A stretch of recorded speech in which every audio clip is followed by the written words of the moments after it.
Good morning mga ka-friendship. Ayan, magsasangag po tayo. May bahaw tayo kaya isasangag natin.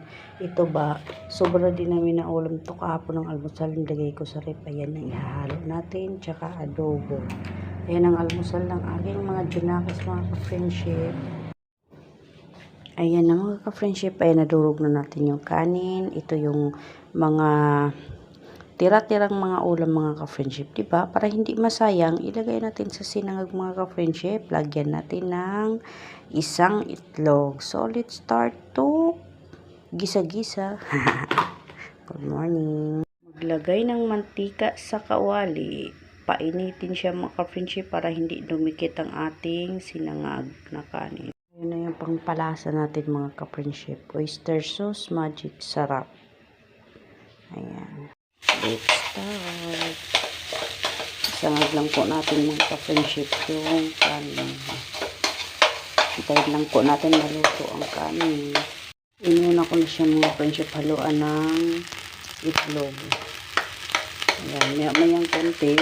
Ilagay na po natin yung ating mga tira-tirang ulam para magmukhang chowking nuts. Grabe. Ayan ang mga ka-friendship, nilalagay na natin ating mga tira-tirang ulam. Hotdog, maling, at saka adobo na baboy. Natira pa namin to nakaraang araw pa to mga ka-friendship. Ayan, nahalo ko na mga ka-friendship. Lagyan natin yung Mamasitas oyster sauce mga ka-friendship. Instead na tuyo ang gagamitin, Mamasitas ang ating gagamitin, oyster sauce. Maging masarap ang ating sinangag. Mga ka-friendship, nalagyan na natin siya ng oyster sauce. Ayan, antayin na lang natin siya mga ka-friendship na mag-absorb yung kanyang lasa.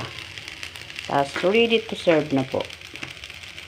Naman mga ka-friendship, maghanda tayo ng baon ng aking junakis papasok ng school. Alam niyo mga ka-friendship, ang technique ko para hindi na ako mag-i-steam ng siomay dahil gusto rin niya ng siomay ang kanyang ulam sa school. Ang ginagawa ko pagkatapos, yung paid-in na po yung sinaing, ayan, nilalagay ko po yung siomay.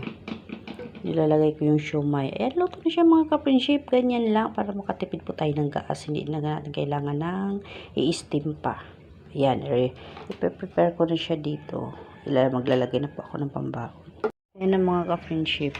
Nilagay ko na rin yung sauce niya dyan. Ayan. Ayan lang, yan ang baon ni Bunso.